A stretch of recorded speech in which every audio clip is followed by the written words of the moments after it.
Hundreds of people packed the building last night to share their memories for the last time. Within the first half hour of opening the doors, both the sports bar and the bar were over half full. This woman's been going for over 20 years. After a game of baseball, this is where you came. You didn't have to win. You could lose, too. You'd come here. Pat McNeil with Royal LePage has been involved with the building for several years. He says pretty much everybody in Saskatoon has a story or a memory of the place. We had a long history of being a sports and a varsity bar. And, and a lot of people stayed here over there. We still have had 22 rooms. Aaron Carruthers worked at the Pat off and on for 19 years, starting as a DJ.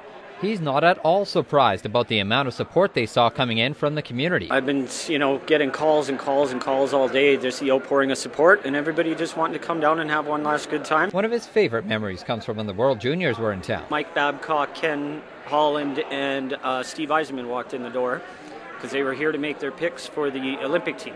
And they left at the end of the night, and I went and looked at the sheets on the table, and it said absolute final roster.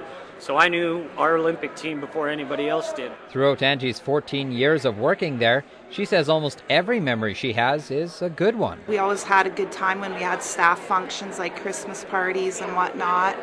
I don't know, there's a lot of too numerous to tell them all, so not very many bad things I can recall. I've actually had a lot of good years working here. If anyone deserves credit for what the Pat became, it would be Cito.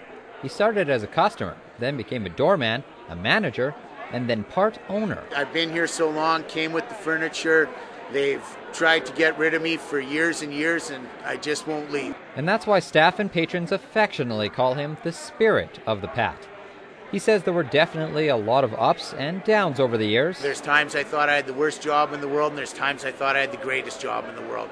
And it just, you have so many moments like that where, while, even the best or the worstest times, came out looking like the best of times. And of course, those ups and downs come with a lot of stories.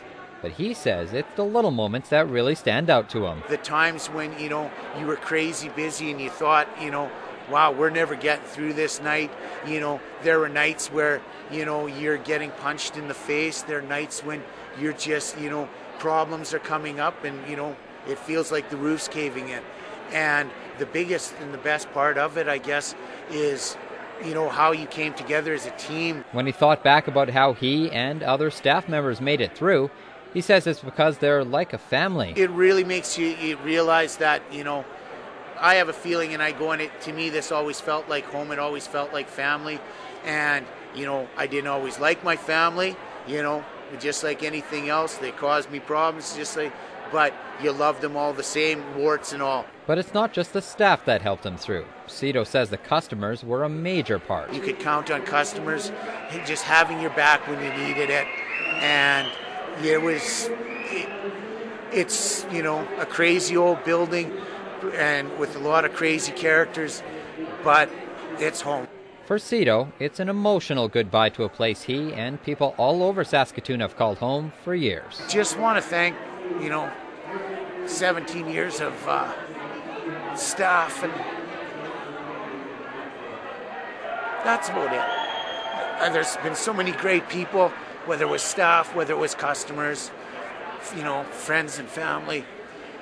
Just a lot of great times, a lot of great memories. Chris Mangatal, News Talk Radio, Saskatoon.